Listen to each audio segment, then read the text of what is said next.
Nah. Ya artinya Coba kita biar Pak Adian selesai dulu. ya, artinya memang pengurangan 80 triliun ini dampaknya kemana-mana. Tapi kalau sebagai menteri siap mengambil tanggung jawab terhadap, misalnya kita bicara kalau sumber daya air ini 10,7 triliun. Terus kita mau bicara tentang ketahanan pangan sementara rehabilitasi jaringan irigasi cuma 16.000 hektar dari sekian banyak yang lain. Ya memang tidak akan tercapai. Jadi kalau menurut saya, ya teman-teman di DPR harus rela nggak buat apa-apa buat dapilnya. Ya jadi pembohong lah setahun. Tidak mampu menepati janji-janjinya.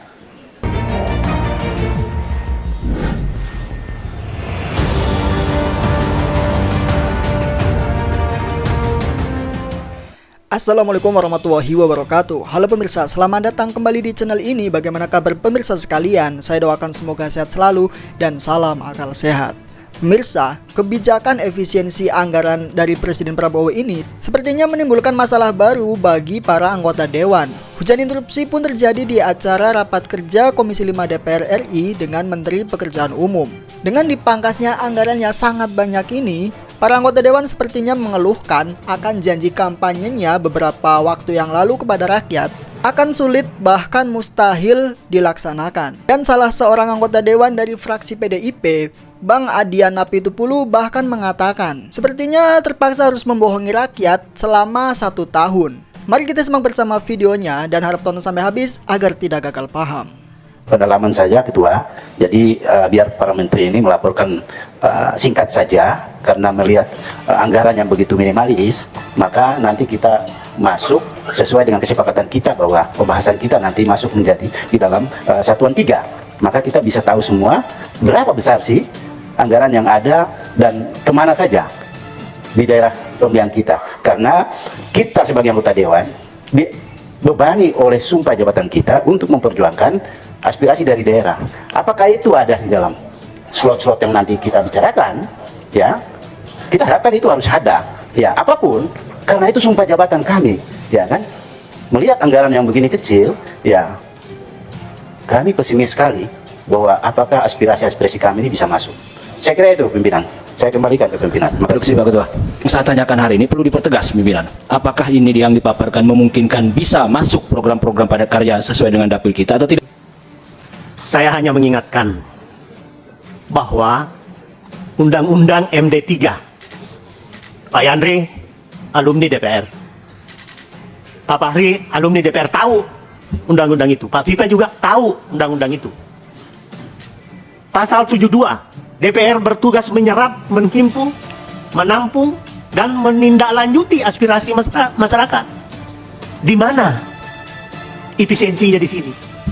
Tolong nanti ditunjukkan.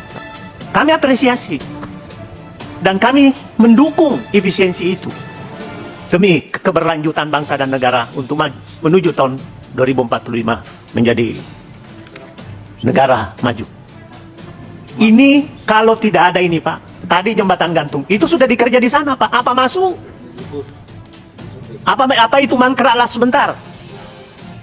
Di daerah saya ambil contoh di daerah saya Pak. Termiskin, Jeneponto. Ada Kabupaten Selayar, ada infrastruktur di situ. Apakah harus diefisienkan semuanya? Harus kita berpikir berdasarkan pasal ini, Pak. Saya kira kita salut semua dan kita dukung program pemerintah. Pak Prabowo dalam sumpahnya menindaklanjuti, tegak lurus, sesuai dengan undang-undang. Ini undang-undang, Pak Menteri. Bukan peraturan biasa, ini undang-undang. Jadi tolong dipikirkan dengan baik. Semua tadi ditiadakan, itu yang menjadi objek efisiensi. Tolong dipikirkan dengan baik, Pak. Setuju efisiensi. Kita dukung pemerintah. Tapi jangan korbankan kami, janji-janji politik kami juga ada di bawah. Kami duduk juga ini mewakili rakyat. Presiden terpilih juga ada janji politiknya. Anggota DPR ada janji politiknya. Ayo pintar-pintar, ayo kita tanpa melanggar atau tidak mematuhi undang-undang yang ada. Kita bicarakan. Kalau misalnya hanya 29 triliun, kita bicarakan kemana? Ini yang prioritas yang mana? Jangan plotting seperti begini, lantas misalnya suruh teken. Nggak bisa Pak. Ya, tolong Pak Menteri. Ya, tolong diperhatikan dan dicermati dan ditindaklanjuti. Terima kasih. Pimpinan. Pak Lasarus yang bijaksana. Kacangnya hampir mau ketelan Pak. Bapak ini sabar lah dikit. Pak Ketua yang bijaksana. Yang tegang-tegang. Udah gini aja saya usul nih daripada Satu minggu ditahan Ketua. Enggak, dengarkan baik-baik ya. Tolong didengarkan baik-baik, bapak-bapak sekalian. Yang lama pasti udah paham lah, dan yang baru juga saya pikir ritme di DPR ini juga sudah belajar. Ya, jadi setiap ada perubahan anggaran di kementerian pagu indikatif itu harus kita sahkan terus, Pak. Jadi misalnya kemarin kita udah berapa kali berubah ini ya, singkat saya. 2 kali ya, sudah 2 kali nih, udah 2 kali berubah, kita selalu sahkan. Hari ini teman-teman sekalian, kan tadi sudah dibacakan oleh Pak Menteri, ada impres nomor sekian, surat Menko dari nomor sekian saya sudah bacakan. Berarti kan ada perubahan baru. Berarti nilai pagu indikatif berubah lagi dari tadinya sekian menjadi sekian. Tolong saya konfirmasi betul, Bapak-bapak Menteri yang terhormat, betul Pak ya?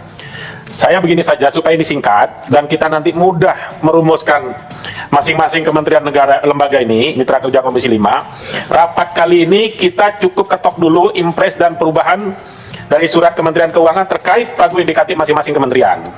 Setelah itu kita jadwalkan rapat satu-satu dengan menterinya. Interupsi Ketua. Cocok? Sebentar, Cocok ya? izin Ketua. Nah ini dulu, sebentar dulu, itu dulu supaya ritmenya nggak kemana-mana. Nah, jangan ketok-ketok aja Ya, dulu.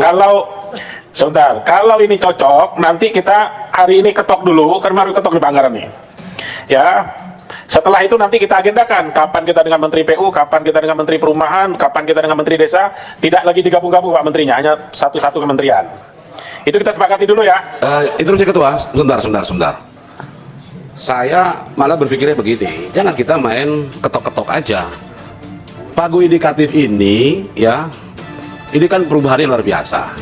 Kalau kita ikutin apa arahan Pak Presiden tentang anggaran-anggaran yang tidak berdampak pada pertumbuhan ekonomi, anggaran yang tidak berdampak langsung pada masyarakat, ini yang dengan masyarakat hilang semua, Pak. Asta cita yang ke-6, membangun dari bawah dari desa, pisau kosong, Pak, ini desa bicaranya, Pak. Jembatan gantung adanya di desa, Pak, bukan di kota. Nah, sebentar, ini maksud saya, Pak Ketua, sebelum kita memberikan persetujuan, karena ini sudah dipaparkan oleh Pak Menteri, saya usulkan ini kita pendalaman dulu, Pak. Kita pendalaman dulu, karena pagu indikatif sudah termasuk dengan program-programnya. Kita lakukan pendalaman, baru kita berikan persetujuan pagu indikatifnya. Terlebih lagi, mohon izin Pak Ketua, dari dana efisiensi yang 306 triliun ini, kita juga belum tahu apakah nanti berapa lagi yang masuk di mitra-mitra kita. Kita rapat lagi, kita ubah lagi, pagu indikatif lagi, Pak. Jadi saya usul pemberian persetujuan dari komisi ini, menurut saya kita tunda dulu. Kita lakukan pendalaman. Karena Pak Menteri tadi sudah sampaikan bahwa pagu indikatif sudah terdistribusi dengan program-program ini. Baik, saya sudah tangkap Pak. Terima kasih, Pak. Saya sudah tangkap. Sebetulnya tidak ada yang berbeda dari Pak Yanwar sama saya, nggak ada yang berbeda. Hanya pemahaman kita yang berbeda. Maksud saya, kita hanya mengesahkan perubahan angka saja dulu. Kita tidak menyetujui programnya, Pak. Programnya tidak kita Dipertegas setujui hari Pak ini. Ketua. Biar jelas, Ya. karena sudah disampaikan. Jadi tidak bisa. Kita tidak akan setuju. Kalau Bapak mau kupas hari ini pun tidak akan selesai ini barang. Ya, betul. Pimpinan, Pimpinan. Baik, Pak Adian silakan. Ya ini emang harus kita setujui ya. Karena memang nggak masuk di akal. 63 km 1 tahun. Jalan, kita mau bangun apa? Enggak, kalau jalan jembatan ini 12,48 triliun, 63 km, 4342, 1606 dan sebagainya, itu memang kecil sekali. Jadi pimpinan, mau kita putar-putar ya nggak bakal dapat dapilnya. Bentar. Ya, artinya- Coba kita biar Pak Adian selesai dulu. Ya, Bentar. artinya memang pengurangan 80 triliun ini dampaknya kemana-mana. Tapi kalau sebagai menteri siap mengambil tanggung jawab terhadap, misalnya kita bicara kalau sumber daya air ini 10,7 triliun. Terus kita mau bicara tentang ketahanan pangan sementara rehabilitasi jaringan irigasi cuma 16.000 hektar dari sekian banyak yang lain. Ya memang tidak akan tercapai. Jadi kalau menurut saya, ya teman-teman di DPR harus rela nggak buat apa-apa buat dapilnya. Ya jadi pembohong lah setahun. Tidak mampu menepati janji-janjinya. Kira-kira begitu pimpinan. Karena memang tidak ada yang bisa dikotak-katik ini, saya baca dari tadi nih. Apa yang mau kita kotak-katikin? Nggak ada lagi. Kita pindah jadi jembatan gantung, jalan nggak terbangun. Kita pindah jadi yang lain tidak terbangun. Tapi kalau memang tidak bisa dirubah lagi, angka ini ya ketok aja. Toh yang akan bertanggung jawab nanti pemerintahan secara keseluruhan ketika rakyat tidak dapatkan bantuan apa-apa di bawah. Ketika jalan tidak terbangun, irigasi tidak terbangun, ketahanan pangan terganggu dan sebagainya. Ya usul saya ketok-ketok lah, tapi teman-teman juga harus rela. Toh ini sudah pemerintahan yang kita sepakati toh. Apapun resikonya kita terima. Terima kasih. Baik, sebentar teman-teman gini, supaya pemahaman kita sama dulu. Soalnya nanti kalau pemahamannya tidak sama, nanti kita yang sudah mengerti jadi seolah-olah tidak paham. Ini kan repot kita nih. Jadi maksud saya begini Pak Adian, pagu indikatif itu kewenangan penuh pemerintah Pak. Di pagu indikatif itu, ya, itu sudah pakem itu. Makanya ada namanya surat dari, ada impresnya. Impres ini turun ke surat Menteri Keuangan. Banggar, Pak Hamka masih di Banggar nggak? Masih ketua. Masih ada pernah dibahas soal ini? Tidak ada.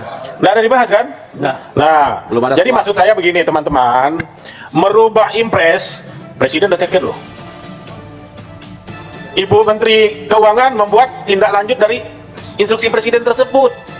Kalau Ibu Menteri Keuangan merubah itu, harus merubah impresnya lagi. Bukan ranah kita itu.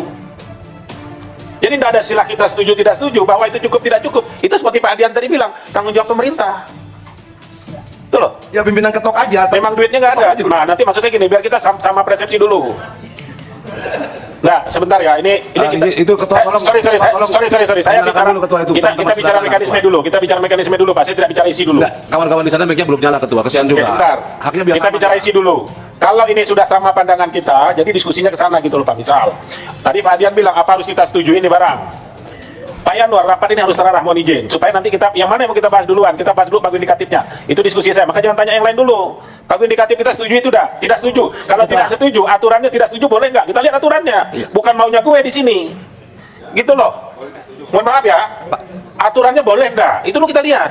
Kalau saya ditanya setuju nggak anggaran Menteri Pekerjaan Umum ini sebesar itu, 1000% saya bilang saya tidak setuju. Kalau ditanya ke saya, tapi bukan kewenangan saya bukan presiden. Itu loh. Masalahnya kondisi hari ini kita serahkan dulu sepenuhnya kepada pemerintah. Tidak mungkinlah pemerintah tidak mikirkan ini.